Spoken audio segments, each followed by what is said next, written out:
I think, yeah, that's fine. Hello, hello. Okay, yeah. So let's actually start with our content for today. Now we will have a 1 minute of shame because this is for the first time and people normally do not expect that. We are asking questions from the previous lesson. So I hope you remember something. And this is what we do every lesson. So next lesson, I will ask some questions from the previous lesson, from today's lesson. And yeah, hopefully that you will try to remember and maybe you'll learn more with our questions. So people are asking about the YouTube channel. So let me just quickly give you the link. Sorry for that. Yeah, this is, yeah, Dario, thank you. Yep, this is the one, or this one.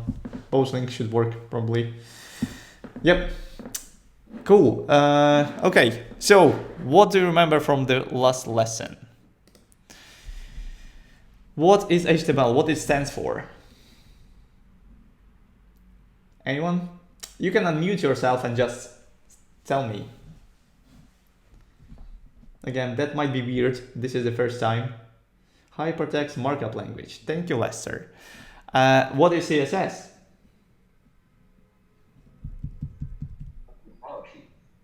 Yep, cascading style sheets. Thank you.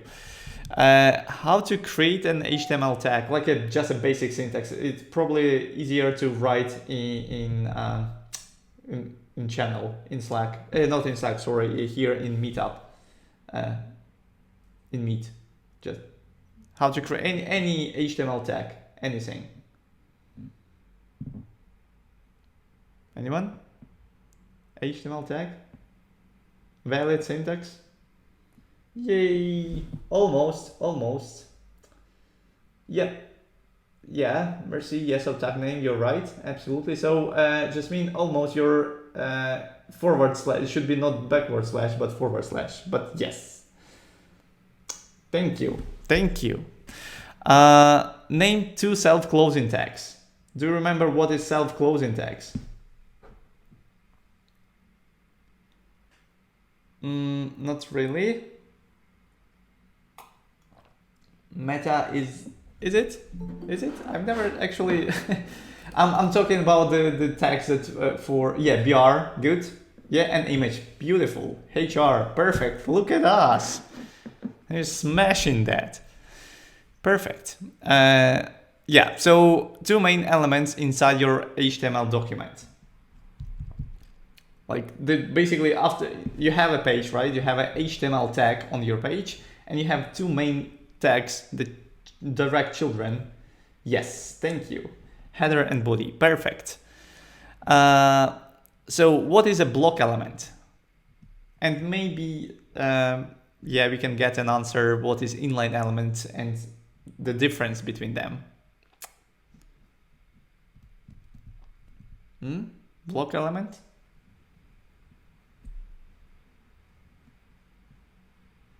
Inline element? Anyone? Okay, remember we spoke about that block elements, they affect the entire, thank you, yes, and that's correct. So block element takes the full parent width, that's correct. And inline element, you might guess this is almost opposite. Takes only as much as necessary. Yeah, correct. Based on the content. You're right, Dario. Thank you. Perfect. What is a box model? It's not. Maybe the question is wrong. What each element has, like by default, what kind of areas it has?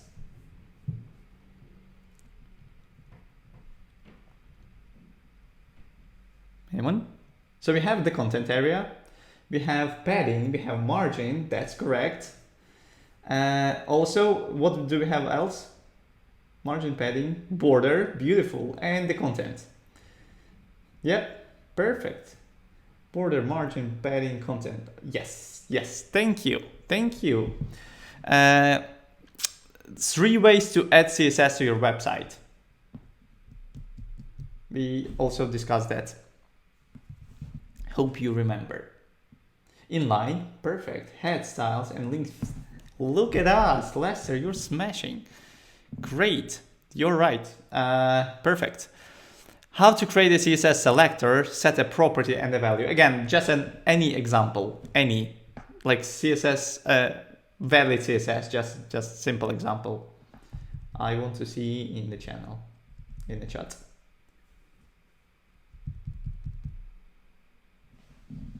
Yeah, but can you add property and value, any property and value, anything? So we need a tag, property and value.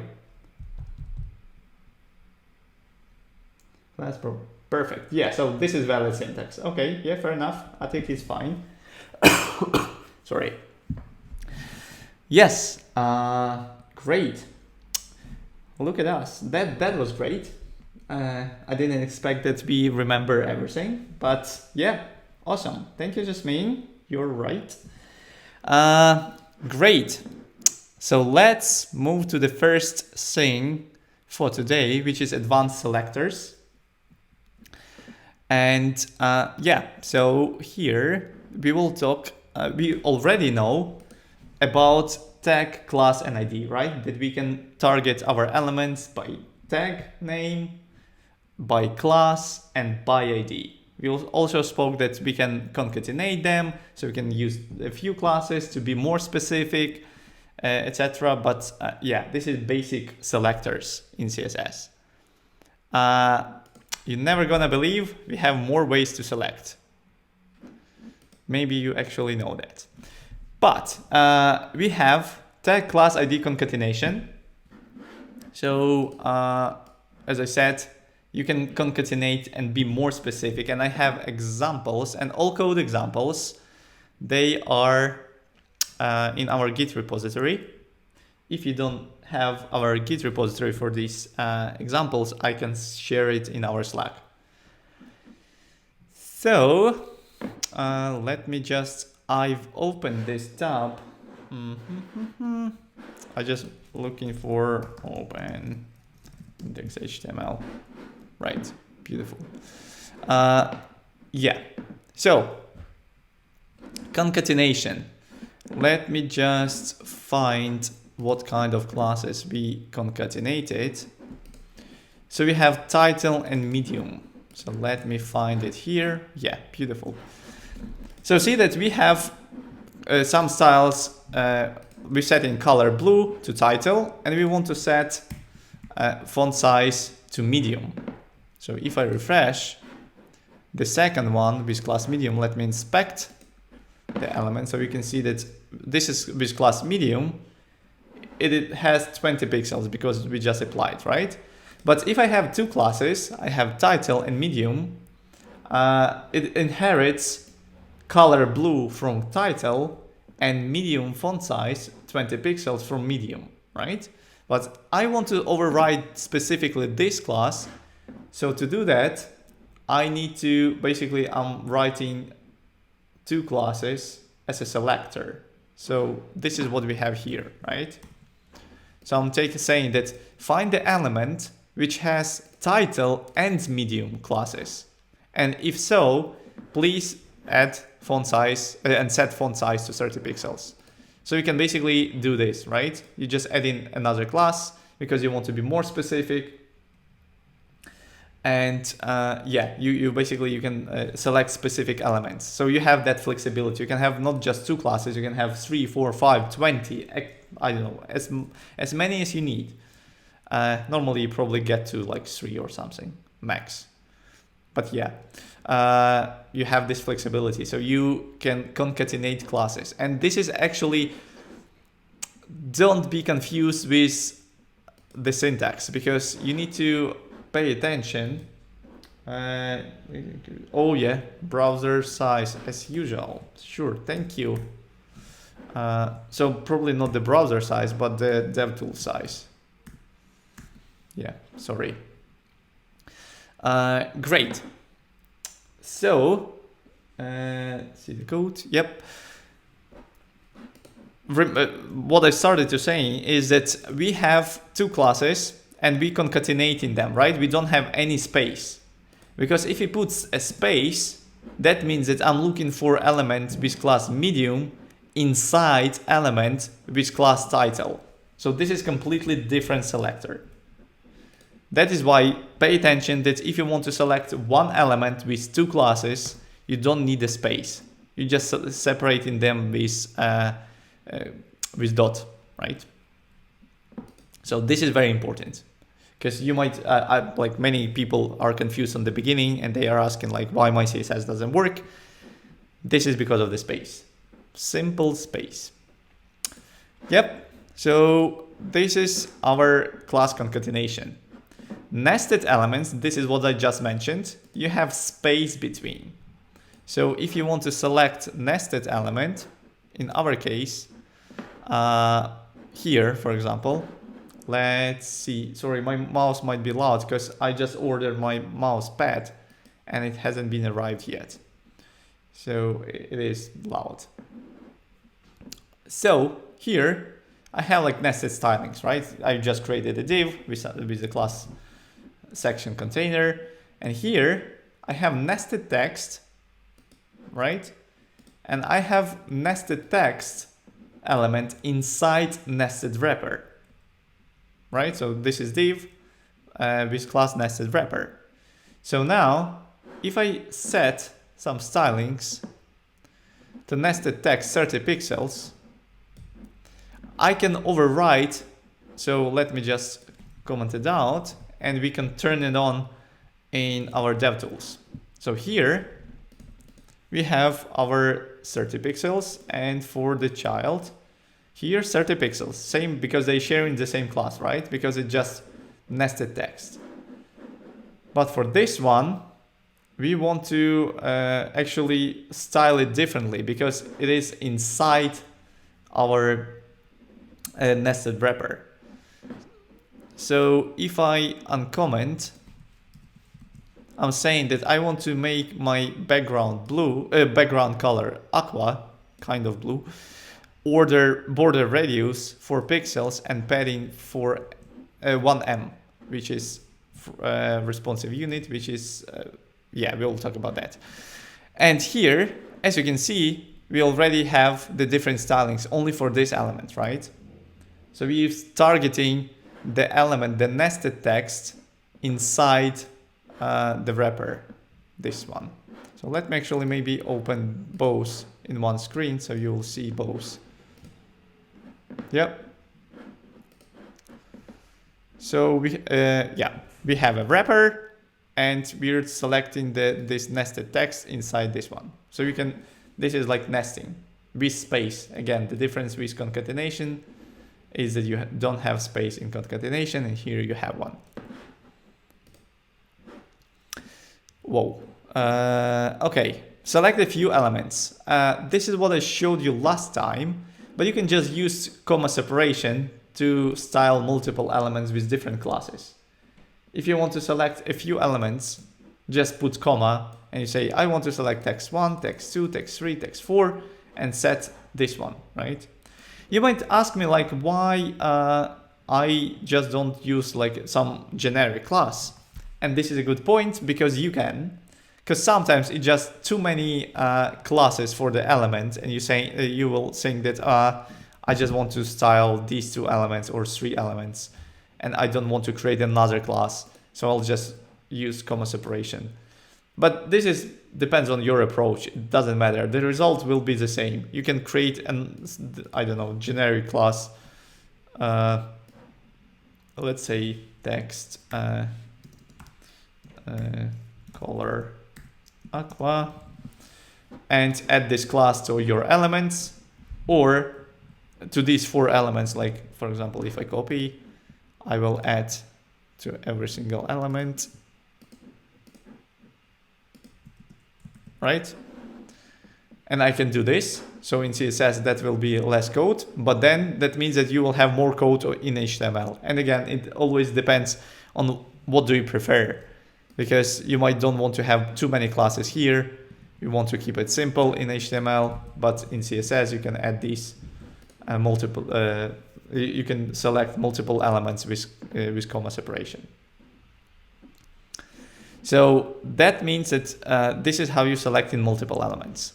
So div, here I have an example with div and angle bracket p. That means that you select all p elements with direct div parent. So you select in basically direct children that are, in our case, p elements. Sorry. So if I open here, I want to select this one. So here we have parent, and we have another p here. So because I'm saying that select direct, see that inside my parent, I have p on the top level, so the direct child, and I have some extra wrapper for my another p, right? And if I'm selecting parent angle bracket p, I'm selecting only first one, where I'm setting the border, background color, border and padding. I'm selecting only them. I'm selecting only the very first element because it's direct child. And if you have another wrapper, it will never be selected, right? Because it's not a direct child. So this is how you select. You will use this selector rarely, to be honest, because for you it's not very popular selector, but it's still, we have quite a few cases when you need it and you will use it. So because we have quite a few selectors in general, which sometimes just going crazy, and we will quickly go through them because they are just wild. And yeah, but this one is actually quite popular, so you might need it. Yeah. Okay, so this is with angle bracket. So plus element, plus concatenator, potentially. So we're selecting p elements that are placed immediately after div elements. So first sibling, yeah. So let me show you here, placed immediately. Again, we have immediately element, I don't know, the best class ever probably, but for this one we are styling the very next one, right? So we have just p and p, so basically a bunch of p elements, but for this one I've added a class and I styled it for this one. Basically I'm saying that take the previous sibling and the very next one, I want to modify the background color, border radius, and padding, right? So you selecting the very next sibling, even if they don't have, if that element doesn't have specific class, you still can do that, right? Based on the previous element, because that one has class. And again, you might say that why do I need to do that? I can just add a class to this element, to the second p tag. And you're right, but sometimes, again, you might not have a control to those layout, or you don't have direct access, or you have some stylings already that might be affected. That is why you just don't want to add another class here, or you can't do that.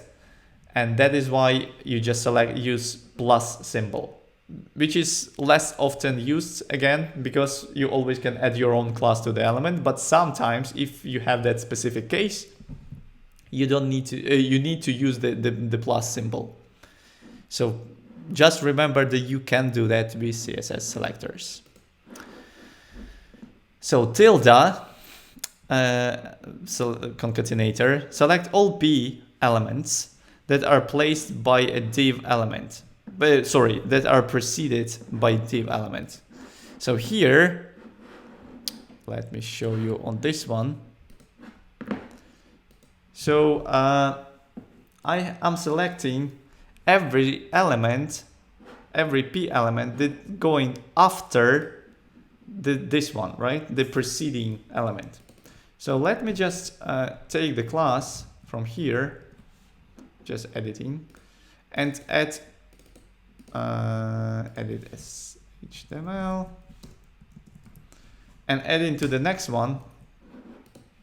So now I'm selecting only the last two, right? Because they are going after with the same type. So yeah, this is how the tilde works. Again, this is even less often used because it's a very specific case. So again, we are talking about this now just because to let you know that you can do that, and you need to just remember that, okay, I can do that. How am I supposed to do that? You will just Google. And this is what we normally do because you don't use these symbols every day. And I know that as a developer, I know that we can do that.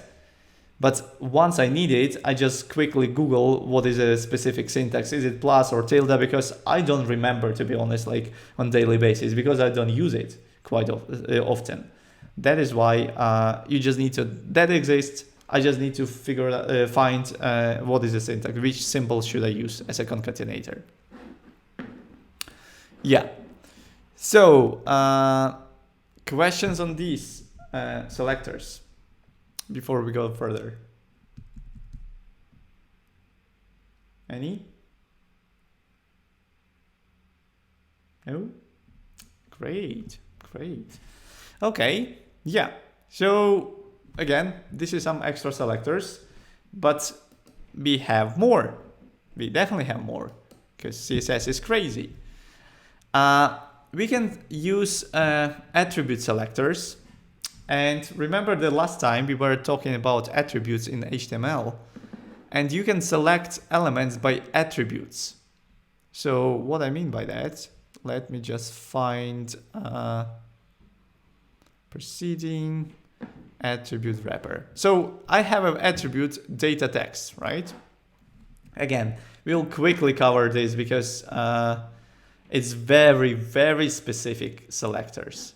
So you might have quite a few questions, by the way. I'm happy to answer. You can interrupt me on any point and I'm happy to answer your questions and explain.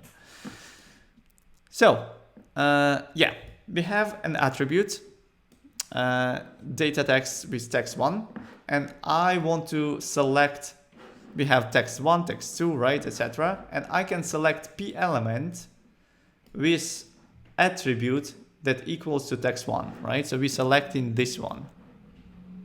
So to use attribute selectors, you need to use square brackets. Oh, sorry. Square brackets.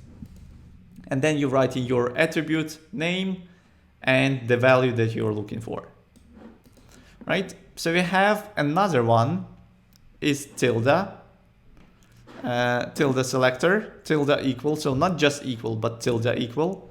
So if the equal is looking for the direct match, exact match, tilde is like selecting all elements where attribute placeholder contains name, right?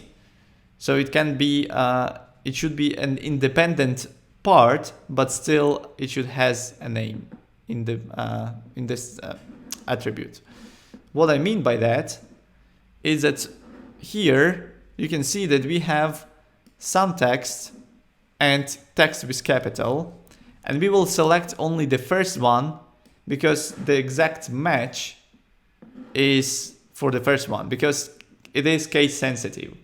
So you need to pay attention again to case of your text because it's case sensitive, and that will select only the first one. And here I just want to show you that we're selecting only the first one, right? So the second is not selected.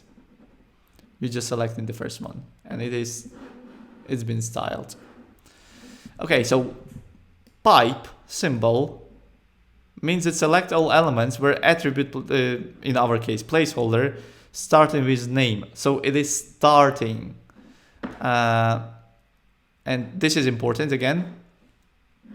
So in our case, we are looking for text, and we have this, we have that, we have 3 elements, right? So if you go to our browser, you will see that we are selecting only the third one.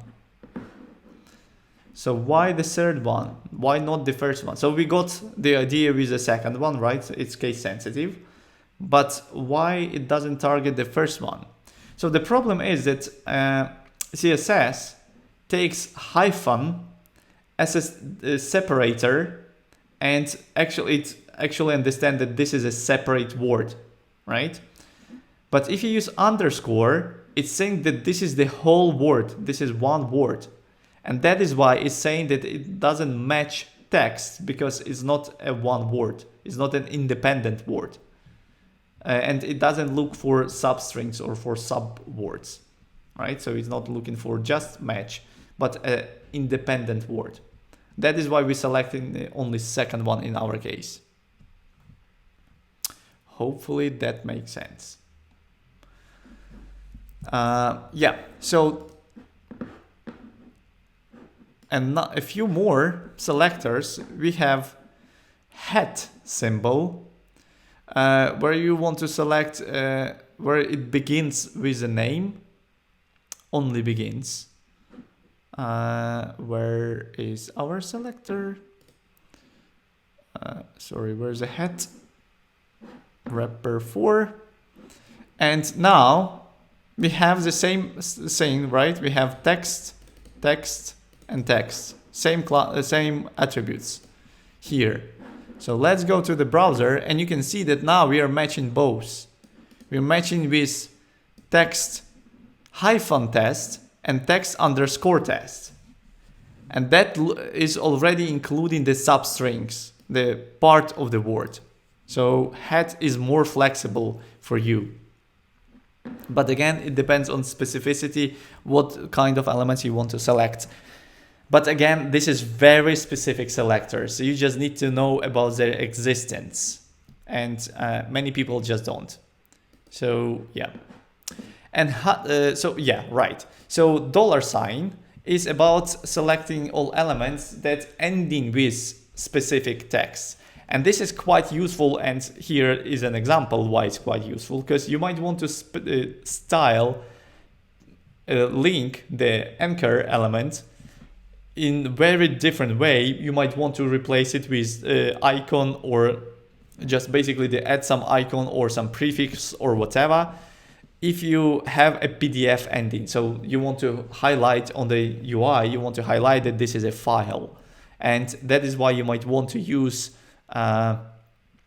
this ending selector. Again, imagine that you have a file and you want to add an icon as a background image for your anchor because it's PDF, and you can do that with the selector $sign. Of course, again, you can just add another class, right? Like PDF.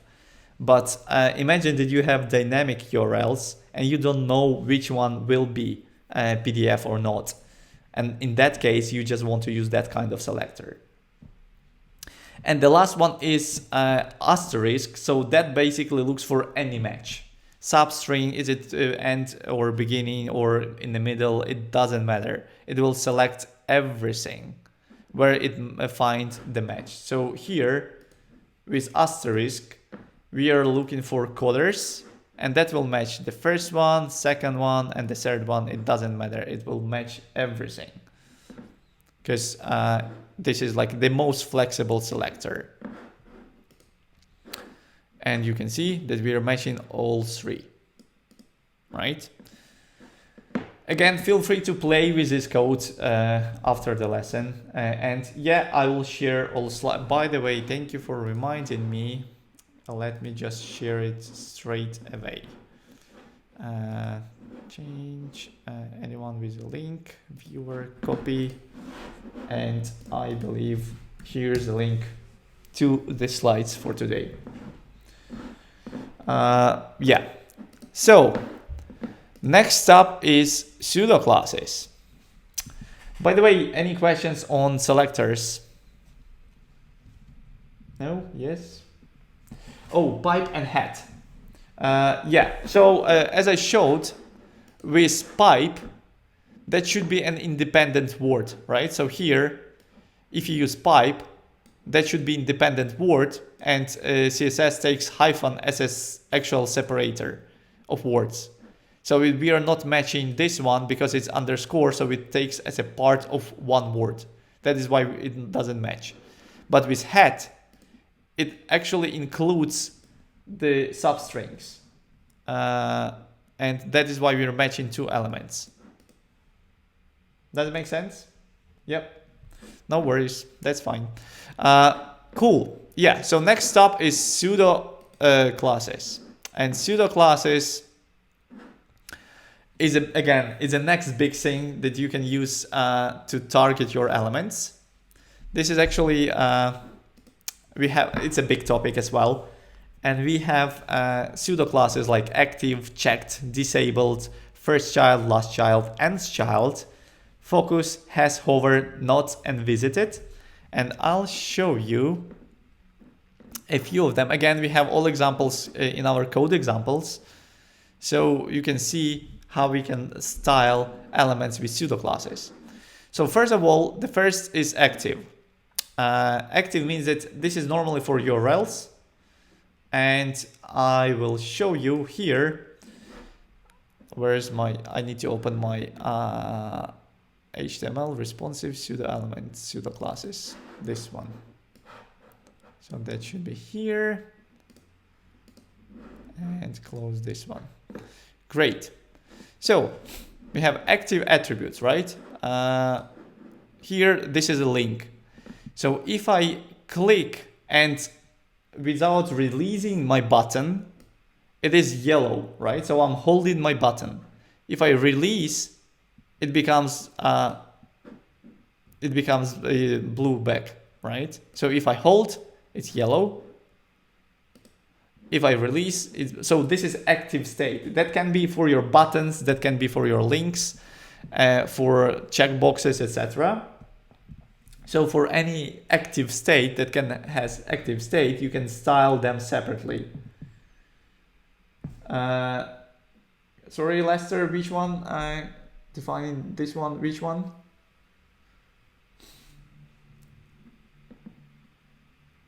Lester?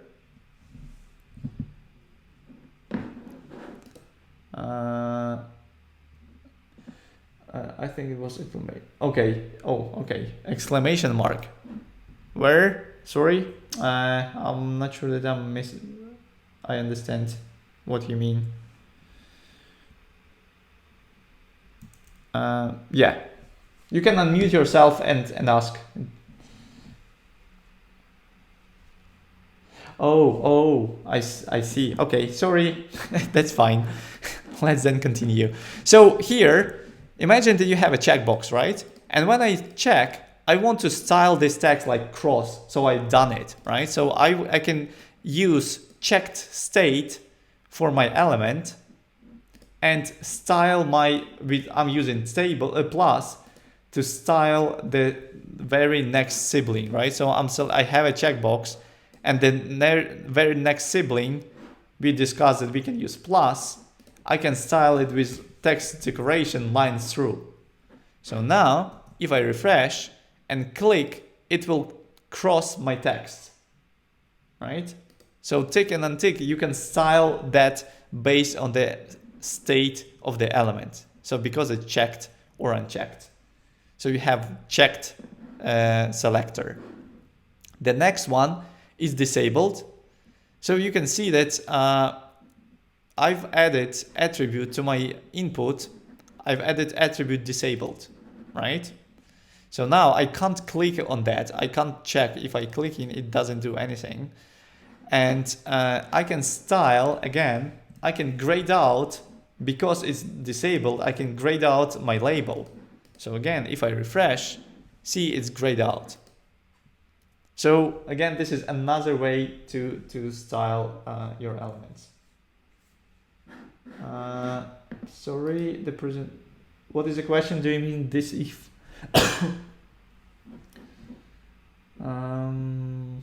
Okay. Not sure what you mean, Jasmine. If you... Yeah, sorry. Right. So that was a response to something. Brilliant.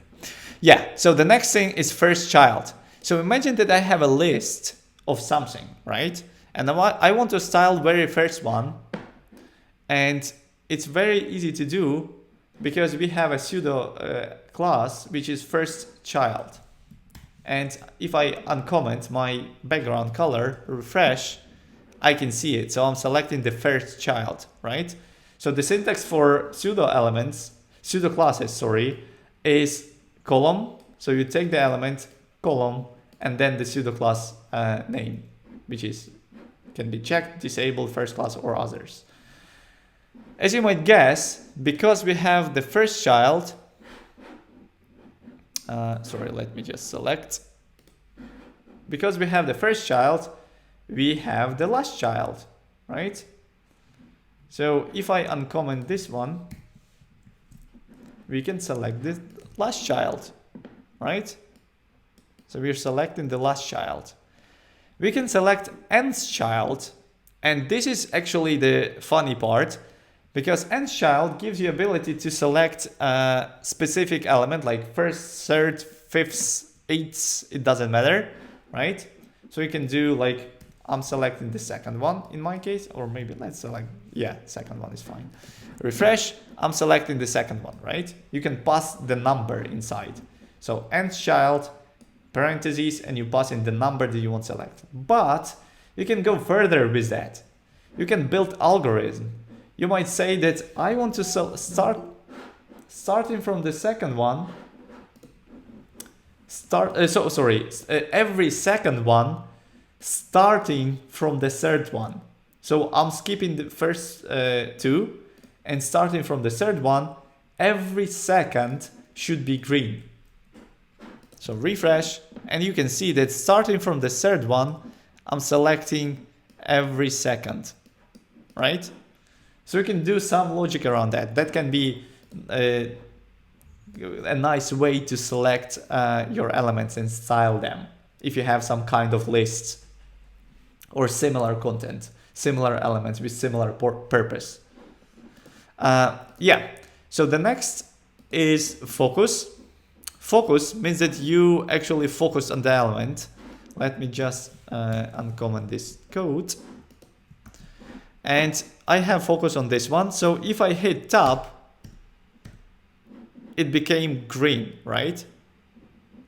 So now it is green because, and you can see the outline because this is how it behaves for the links. If you focus on the link, it has an outline, default outline, and you can restyle it. That's fine. Yeah, but you can add additional stylings, and I just set background green. What does nth child mean? It is a last child. No, so is it? It's not a last child is a last child. Nth child means that you can specify any. It can be second, third, fifth. I can set any number for that to target specific one. Yeah. Yes. Merci. Thank you. This is what I meant. So you can see that on focus, I have a green. If I lose focus, click anywhere, it became blue again. So yeah, this is focus. Hover, this is very actually popular. Hover is probably the most popular pseudo class ever, because this is what you do normally, right? This is what you do with links, with many other things. And in my case, I want to make my text coral and cursor pointer. So it's not a link, right? It's H3, but now I have a pointer and I change the color. So now if I hover on my element, see that my cursor changed and now it kind of behaves as a link, right? Visually, it's still not a link. It doesn't function as a link, but it visually it behaves like I have a kind hand that I can click, but it doesn't register any clicks. It doesn't do anything. It's just visual representation, and I'm changing the color, right? So you will use hover a lot, because when you hover in C here, for example, when I hover on URLs, on buttons, again, I have a nice hand and some highlight background color, so you can click on some elements, right? It's just a nice UI trick to style the hover state and visit it. So visited is basically here, it is blue. If you go to that URL, you will get, you will change this stylings for that text, because it will, your browser will have the history that you've been on that website. So see that for now it is blue, but if I open this URL, so go to Wall Street Journal, go back, now it is, because I've set to gray, right? It is gray. So this style comes from here, right? So I've set it to gray. But again, you can do different stuff with this one. And yeah, so now, you know, imagine that you have a list of, I don't know, links, and you just clicking through them. And it is very nice representation when you open in a lot of links. You can see, okay, so I've been here, I've been here, I've been here. I haven't visited this one. So again, for user, it helps to understand which links have been visited and which not. Yeah. So this is pseudo classes. Any questions on this one? No? Yes, maybe? Yes, focus is used for tab. You're right. So yeah, you're right, Lester. When you're navigating, you can style, and that helps when you use tab. You're right. Yes, indeed.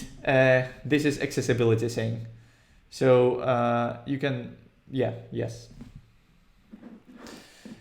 Okay, next up is pseudo-elements. This is even more crazy. So pseudo-elements, we have just a few. This is after, before, first element, first letter, first line, and placeholder. So pseudo-elements, this is kind of fake elements. So you don't have in the DOM, but you can actually create something with them. And let me show you. Sorry.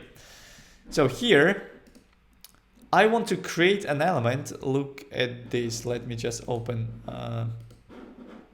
pseudo-elements.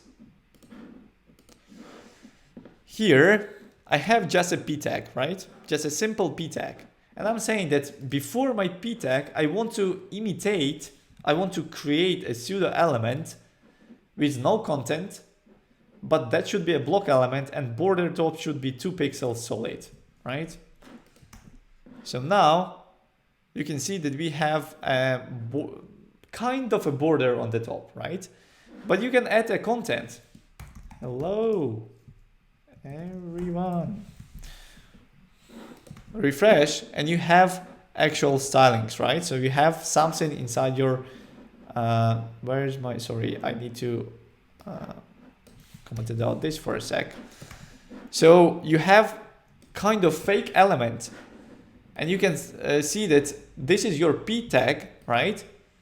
And we have nothing else, but we faked with CSS, we faked another element which has some content, and it is a block element, and it is border top.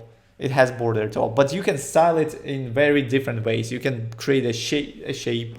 I don't know. We can go crazy and set width 300 pixels, height 300 pixels, border radius 50%, and background color, I don't know, blue.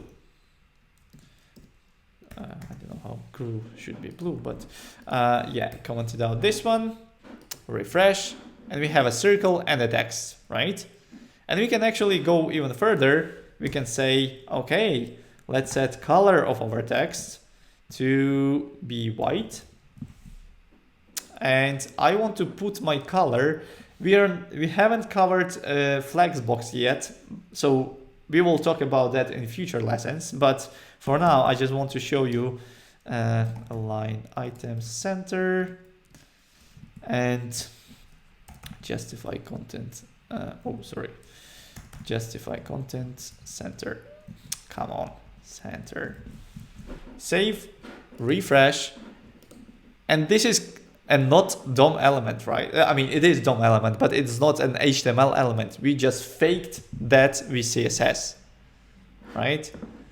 So again, with this one, you can go crazy. You can normally people use that for some shapes, for some extra backgrounds, or yeah, basically some styling. It's not about content, so you normally don't have anything like text.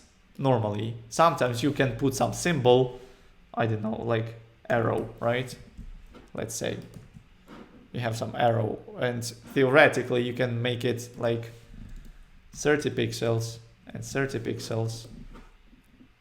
Refresh, and you have a nice kind of button, right?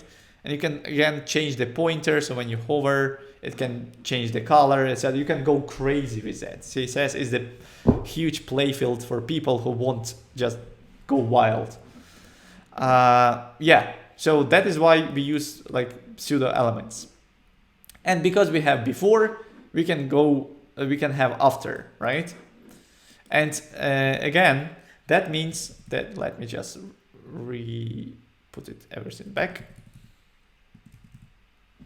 Yeah, something like that.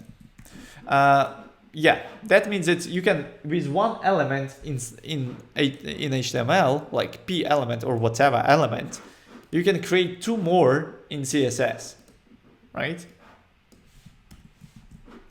So if you go here, refresh, now we have border, which we had for before, and we have after, and here you can see in the DOM, in compiled DOM, that we have before element, then we have our text, and then we have after element, right?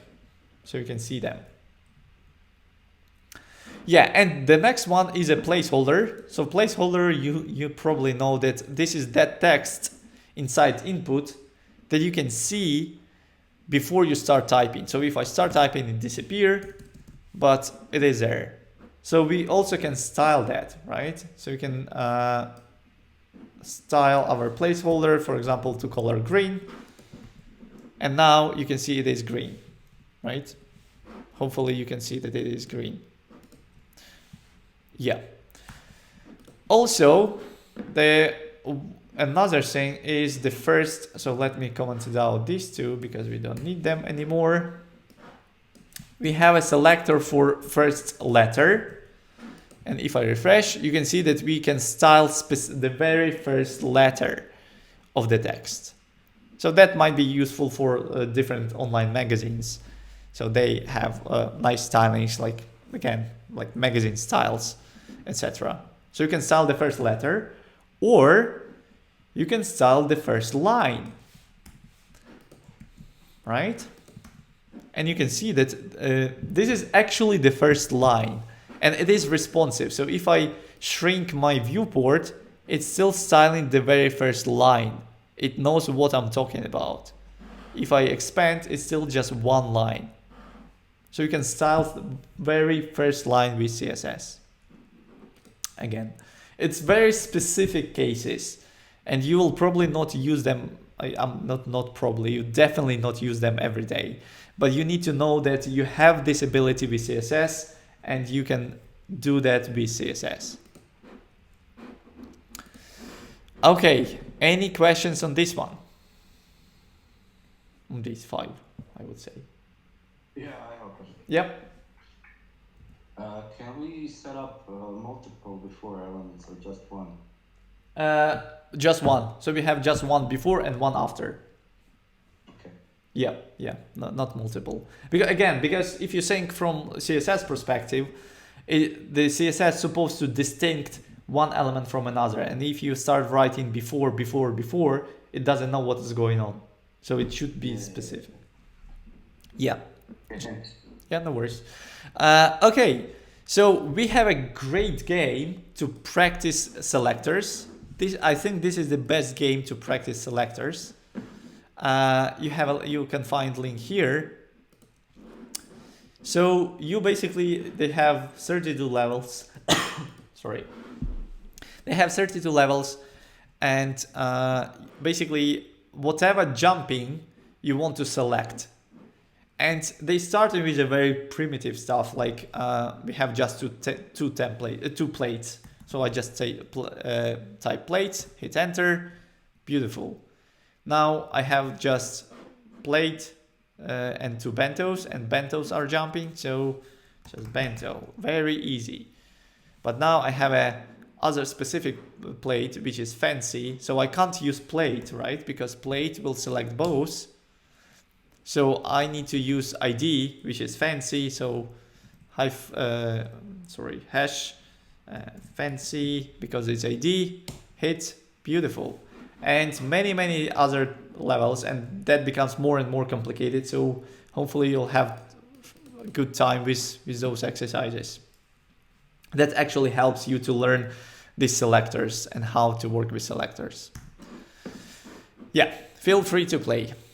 Yeah, so the next stop is absolute units.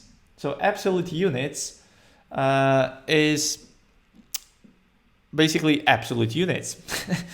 That means that the units that is not responsive, and when you change the width of or like the size of your viewport of the browser, of the screen, they are not responsive.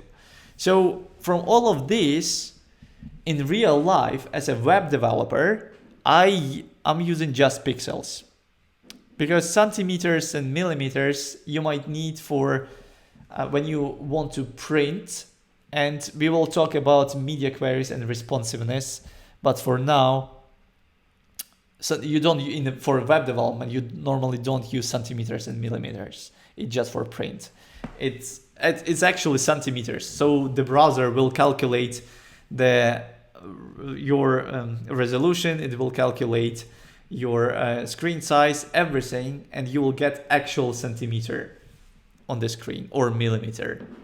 And in our examples, let me just uncomment my 10 centimeters, 50 millimeters. So this is exact half of my centimeters element. So if I refresh, you can actually see that it's exact half of this one, right? So it's absolute units. We have inches, if you prefer those. Again, no, for web development, you don't use them. It's more for print. And we have pixels, which you will see them and you will use them quite often.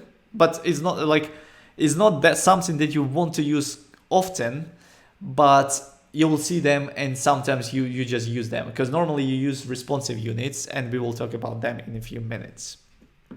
So yeah, this one is 300 pixels. So it's based on pixels, right? So if you have a higher resolution, it will take less space. If you have lower resolution, it will take more space. It depends on the resolution. Next is pitas, which, to be honest, I have no clue where it comes from, that measuring system. But yeah, and again, I've never used them. I found that when I was preparing those slides, I found that we actually have them, and it was weird, and like, I don't know, I will mention. And picas. So picas is just crazy. So here's an explanation. What is that? It's coming from typography. Yeah, the measuring corresponding of approximately 1/6 of an inch, or from 168 to 163 of foot. Crazy. Again, you probably want to care about pixels.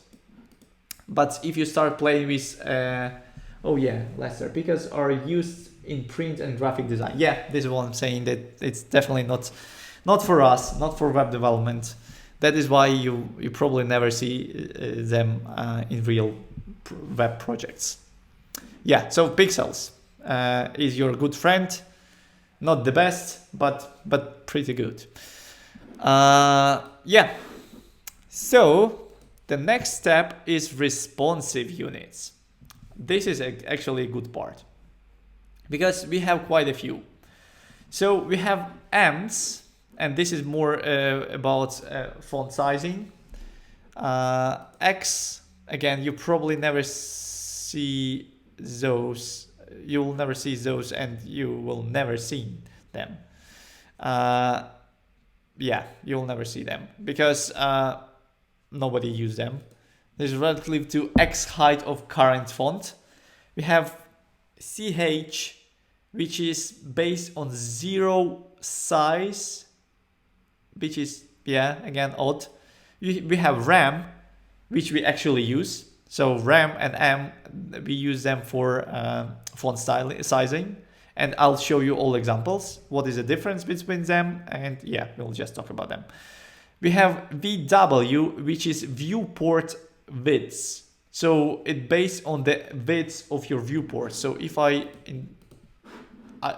changing the viewport widths like this, it will take the actual part of that width. So it is dynamic unit.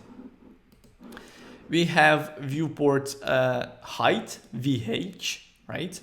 So again, it represents the viewport height. We have vmin, which is viewport min, and this is based on smaller size of the viewport. Oh, sorry. We have vmax, and which is based on bigger size of your viewport. And I'll show you in a few minutes what I mean.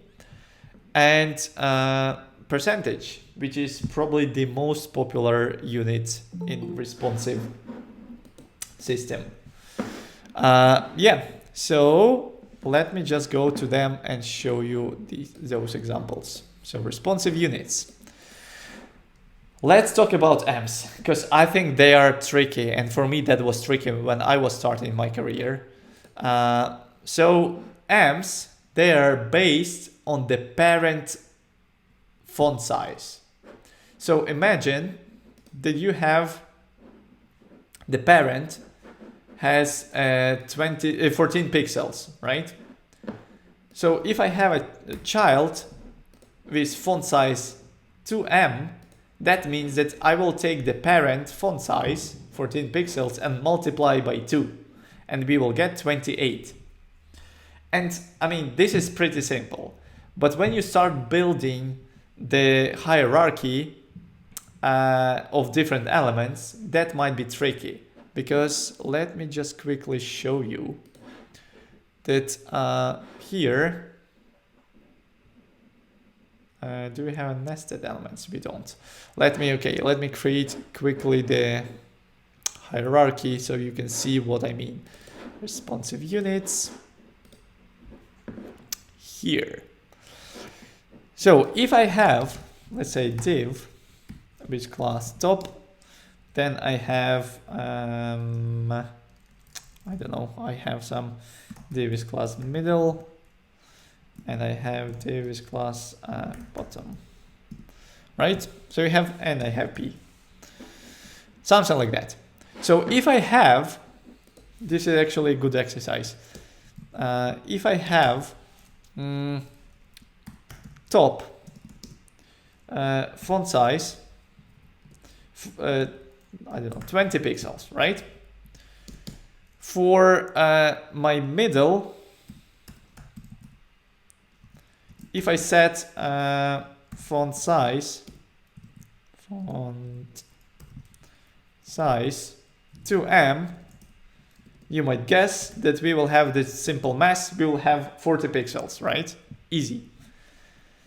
But the tricky part becomes when you start saying that, okay, for my bottom, I want to set font size of 2M.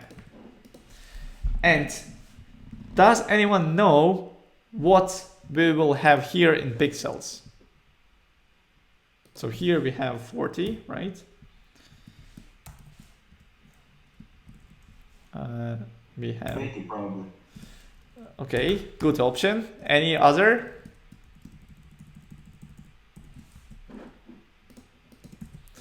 Any other suggestions? Is that why we should use REM? Yeah, so Atik is right. We will have 80, right?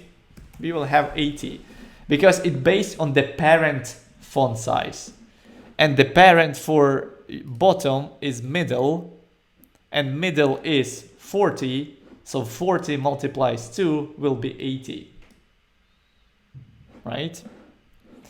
And if you go to the top, middle, bottom, B, and set again font size to 2, that will be 160, right? Because it's just multiplying. But if you do, so if you have 1M, that will be 80. If you do 0.5, that will be 40, right? So you can do that kind of math. And again, you need to remember that that keeps that based on the parent font size. So where you define your, it shouldn't be direct parent. Because if I avoid, for example, if I don't specify any font size for middle, right? I remove it. So now 2M will be based on this, because this is the closest defined parent. And that will be 40. And here that will be 20, right? Just because I haven't defined here. So it will read the so yes, Dario, RAM based on root size, and we will get that to this one in a second. So basically it is looking for the closest parent, right? To understand what should be done, what value should be calculated, and looking for a base, let's say. Yeah, so this is how EMS works. But it's very easy to build hierarchy, because if you have a parent which has a default font size, you can very easily tailor the whole font hierarchy within this container. So this is EMS. RAMs, as Dario said, is based on root element. So on root element, which is, you might guess, is our HTML. This is our root element. So if I do HTML font size and for example 20 pixels, or 20 pixels, and then whenever I use RAMs, let me just quickly remove all our examples from here. If I use RAM to RAM, that will be 40 pixels, right? And it doesn't matter on hierarchy, anything. RAMs are always based on a root font size. So it's more predictable for people to understand what the value should I expect. Because all you need to do is just to check the root element. Okay, so root element is 20. That means that this one will be 40. This is it. So yeah, RAMs based on root element. Yeah. Okay, so sorry. Viewport width and viewport height. This is actually a good one because you might use it quite often. So here, let me just check width, background. Yeah, right, we don't have height. So here, now, basically I'm saying that take the 50% of viewport width and 50% of viewport height, right? So I have for now it is a square.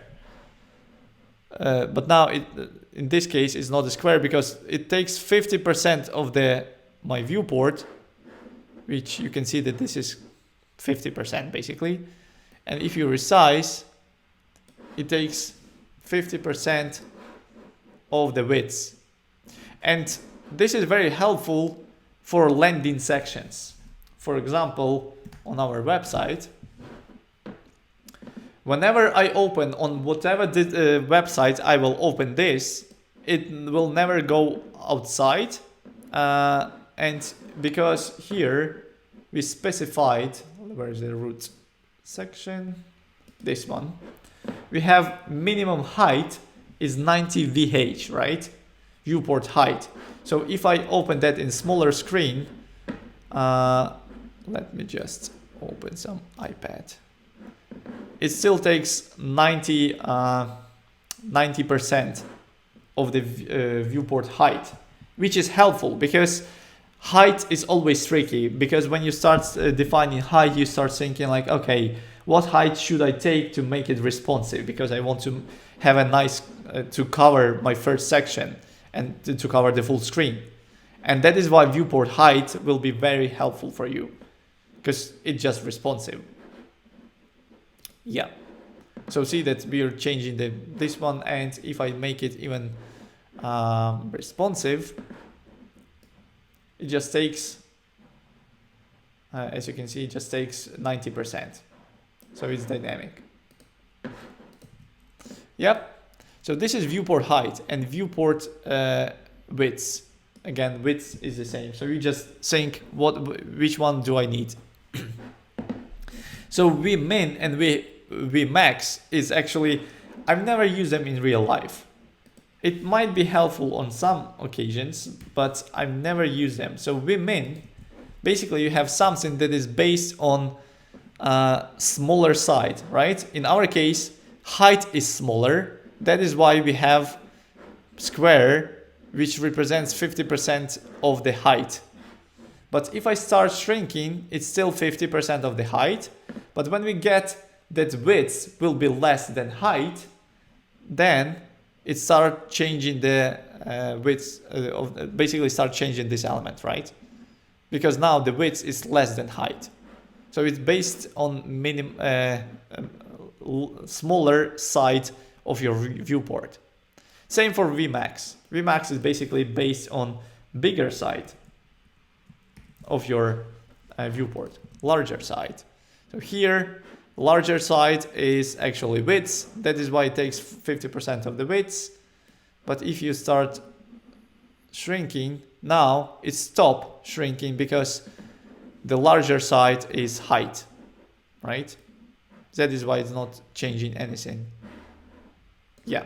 So this is responsive units. Any questions on this one?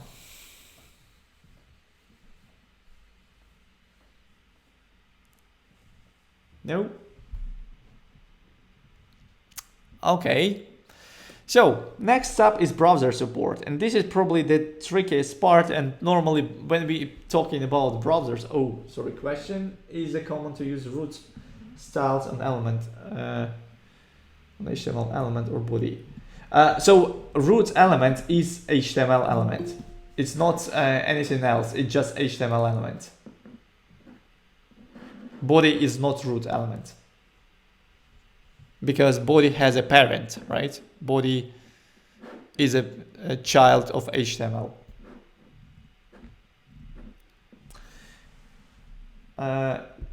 Applied to HTML. I mean, you can style it. You definitely can change something, but yeah, normally just about font. So you normally don't style HTML because there is no point to do that. Just set in font. This is what you normally do. Yeah. Okay, so when people talking about browser support, they normally mean Internet Explorer issues, because Internet Explorer is always far behind the whole world. And gladly, Microsoft, they said that from the next year, they will stop supporting Internet Explorer completely. And their Edge browser now is in Chromium engine. So that means that we will have less cross-browser bugs because of that. So this is a new era of web development. And as a developer, I'm expecting that many people now want to become developers because we don't have Internet Explorer anymore. Yeah. So to understand, does the browser support some specific styling? So normally all your stylings, they are cross-browser. So that's fine. You will not have the issues. But some specific stylings, like if you start using with CSS Grid, start work with CSS Grid, or you start working with Flexbox, some browsers requiring some browser prefixes, or they don't support this at all. some specific stylings. And the very good place to check that is just to go to caniuse.com, because basically what you do is just, let's say, justify content, right? And you can check what kind of, yeah, let's say center. Do we have that? Okay, yeah, justify content just as a property. So here you can see that it hasn't been supported, and you can see that again, Internet Explorer requires some prefixes, and others supporting it by default, right? And you basically can see the version of the websites that here Internet Explorer from 6 to 9 doesn't support at all. Starting from 10s, it requires the prefix ms, and starting from 11s, it has some issues, but yeah, still support. And for any property that you think that, okay, I've done my work, it is working in Chrome, why it doesn't work in Internet Explorer or in Safari, I don't know. You can just go here and check the specific stylings and see what's going on and how you can fix it, basically. So this is a very helpful website when you start debugging your CSS. Can I use? Yeah. Also, here we have some good article about CSS basics. They're pretty good. I'm suggesting you to read about that. They have a few chapters. Yeah, this is the first one, Introduction to CSS. Feel free to check it. And the last bit that I want to talk today is wireframes. So remember last time I said that you basically need, before you start writing any HTML, you need to understand what's going on and what do you want to achieve. And you need to split everything into simple kind of boxes. That is why wireframing, especially when you start building your first websites, is very important. Because I bet, like, if you did your website, like built your landing page or any other website, I bet that you were refactoring your HTML many times, and you were struggling with your CSS and positioning elements many times. And I can imagine how that can be frustrating for you, because this is the same case for everyone. But if you start approaching your layouts in the right way, you will see that actually this is not a problem, and CSS and HTML is actually easy and fun, and you can place your elements, whatever you need, very easily in with very few lines of CSS. And that is why, to develop that kind of feeling and that habit, like the understanding, you need to approach your projects basically in a different way. You need to start with wireframes. You need to start dividing everything you have into blocks so you can write your correct layout for HTML, and you have, and then you can start styling. So we have a few things here, but we will talk, because we have a few practice lessons here, we will do a few things, we will build layouts together. I will show you what do I mean by wireframing, how I do that. And for those who visited our previous, not the lesson, but we had an event, build a landing page together, I showed that we are starting from framing stuff. And again, for our projects, I will do the same. We will talk about that, and I'll show you how to do that in practice. So basically, yeah, so here is a very free tool to build wireframes. And I would strongly suggest that when you start writing, create a landing page or whatever page, start with framing, like build a box, right? Just a simple box. If you want to have a input inside, the navigation, create a navigation section. If you want to have a group of, I don't know, you want to have a logo here, right? And you want to have another group of, let's say, your links to other pages here, right? Then you potentially want to have, I don't know, some another section basically. So this is navigation, this is another section, and here potentially imagine that you want to have 3 groups of content, let's say 3 cards maybe. So let me just do, can I? Yeah, I can copy. Yeah, so I'm just creating 3 cards, right? And in that, inside the card, let's say I want to have an image. So I will create a box for the image, and I will create a box for my content. And inside my content, I might have title, and I might have another 2 elements. Let's say here, I don't know, two more elements, right? Let me actually escape. I'll just quickly create an example. And ta-da, like this. So all these lines is not just a random boxes. This is your basically divs.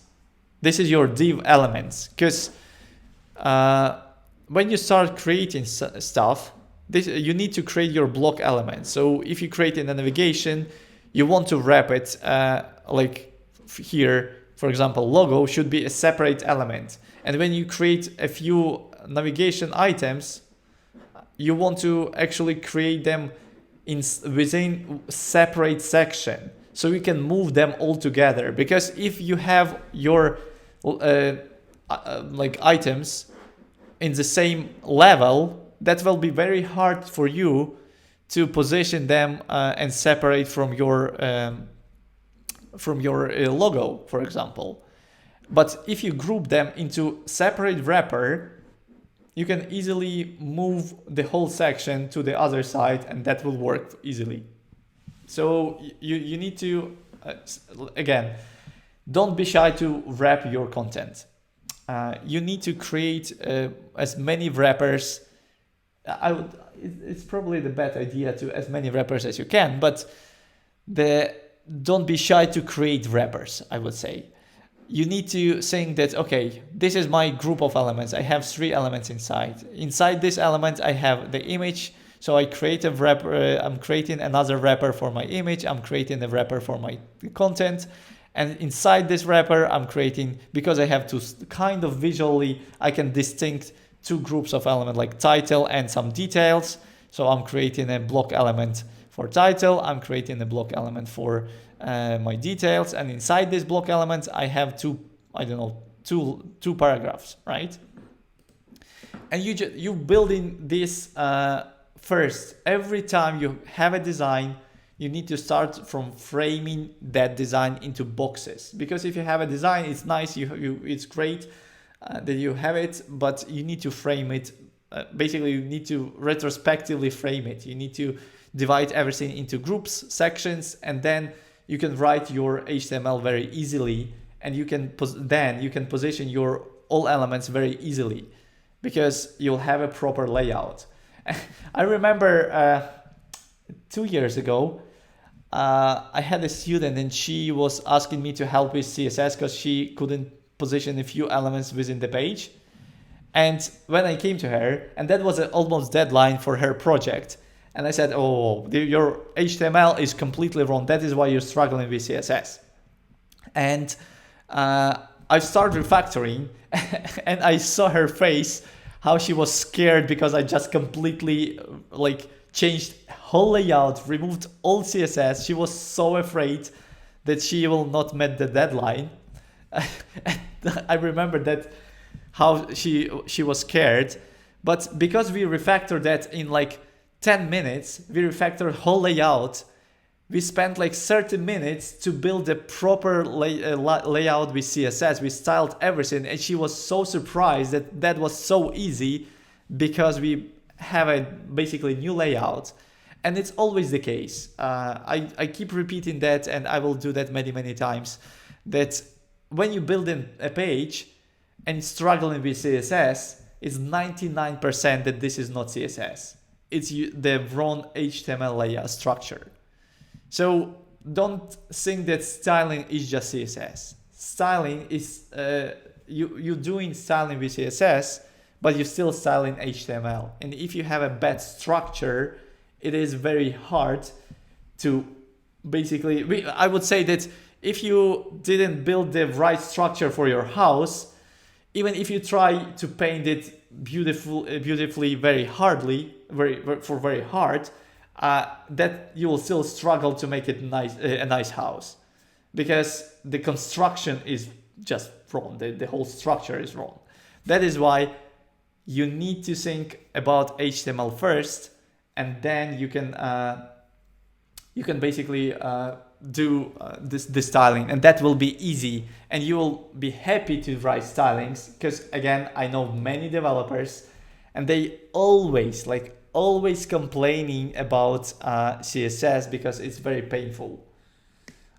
So yeah, it just keep in mind, if you're struggling with CSS, think about your HTML, because that one probably wrong. Also, yeah, so I just want to show you my Figma. I will share that with you because this is the first task. Wait a second, sorry.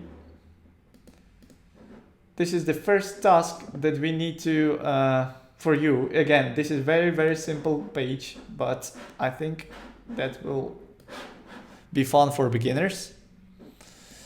So yeah, this one. All you need to do. So this is Figma. I don't know if you use Figma. That's great. That will be very easy for you. If you don't, Figma is a free tool, so they have some pro versions, but you don't need it. So with free tool, you can just open the design. I can actually share the link. Let me just copy the link and. Let me share it here. So basically you can, sometimes you can see people in the corner watching the same document in the same time. This is because somebody also viewing that document. And you can install Figma on your desktop or just use the web version. You can see that we just got 2 more visitors, and I can see their hand here, where's their cursor, what they are doing. They're running away. Here. Yep, exactly.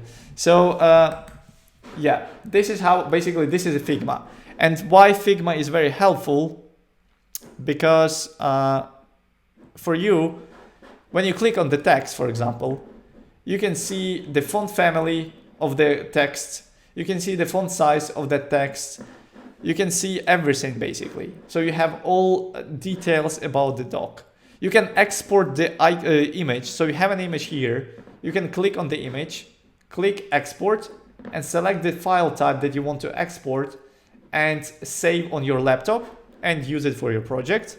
Again, click on this one. You can see colors, font size, the font family, everything, right? So it's very helpful, and it's very easy to share the design with you, because we will, again, we will build a few projects. And this is very basic page, but that will allow you to basically build your simple page, the first page. I will share with you the other one for those who already confident. And I know that we had a lesson. I'm not sure if you're confident with HTML and just want to have more practice and go crazy. Here I have actually the example of wireframing, how I'm framing my design, and we start building this landing page on the previous event, and that we had built the landing page. So for those who started, can finish. If you're confident with HTML, CSS, you can build this one as well. Let me just share the design. And this is another one. I'm going to have visualization and half page. Yeah, exactly, Jasmine. That's basically this is what you normally get from designers. So designers will share. Designers will just share the file or like URL with you, and you can just go here and as a developer basically have all stylings, have all assets, all icons, because it's very easy for you. Let's say I have a icon here, right? And I don't need to go anywhere and ask for assets from my designers or whatever. I can just export it from here straight away, right? And in SVG, GPG, or PNG format, or even PDF. Yeah, so it's very easy to work with designers and have all assets, everything you need for development. So yeah, basically, if you're confident, more confident with HTML, CSS, do this landing page. If you're just a beginner, start from this one. You need to just start playing with HTML, CSS, add some colors, try to position it, make it responsive. The whole this platform as well. You probably, it's too early. Forget about responsiveness. We will cover responsiveness next lesson. So yeah, just basically try to build and practice your HTML and CSS. We also will try to build, where is it? This is another page that I want to build with you, but that will be later. So we will have like a landing page where you can click on the event, like more info, you will get a pop-up. You can click buy ticket. Yeah, that can be separate pages for you for now. So because we don't cover JavaScript, you can just click, that will navigate to a separate page. Click buy ticket and go to the separate page.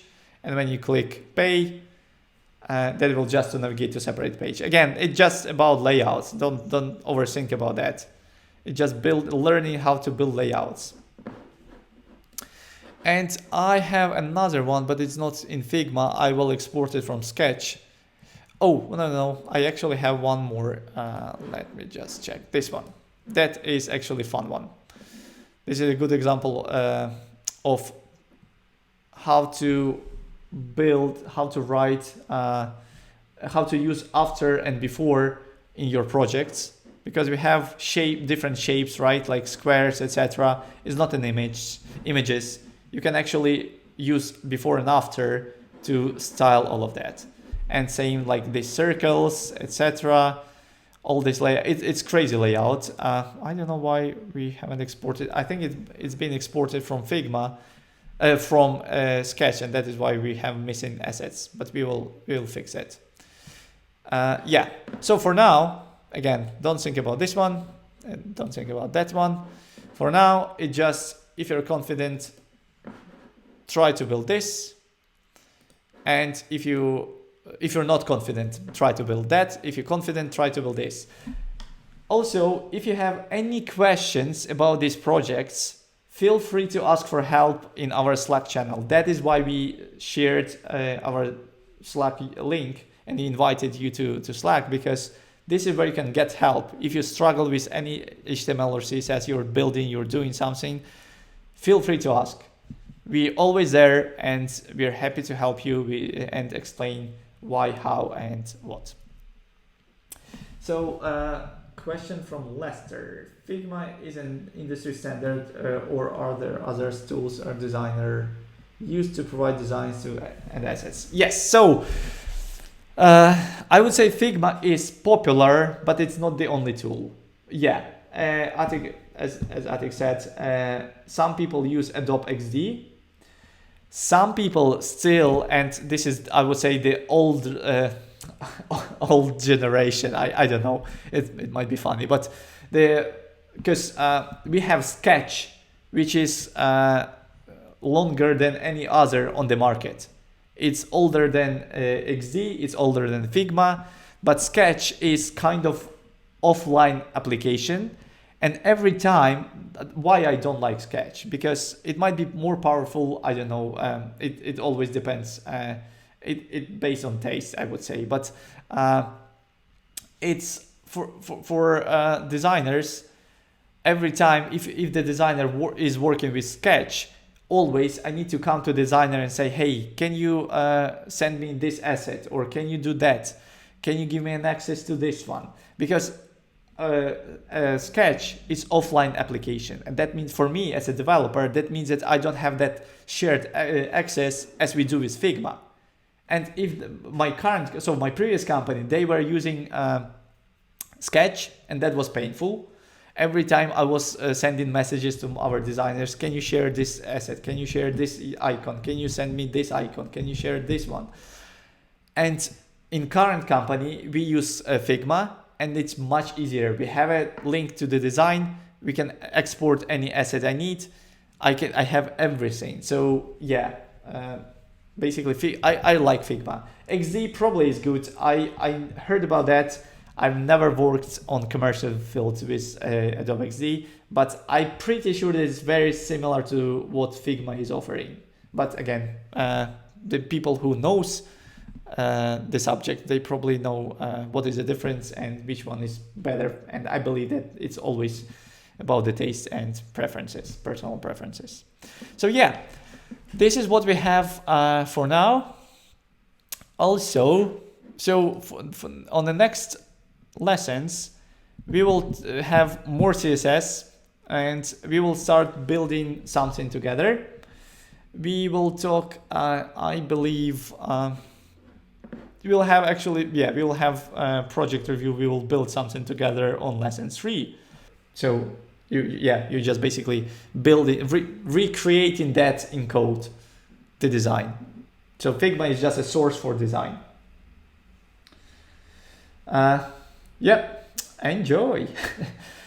Cool, thank you. Thanks again. All conversations, feel free to bug me in Slack. I'm happy to answer all your questions. I'm strongly say if you want to learn, it's all about practice. So please practice and build those pages. And yeah, and see you next week. Thank you.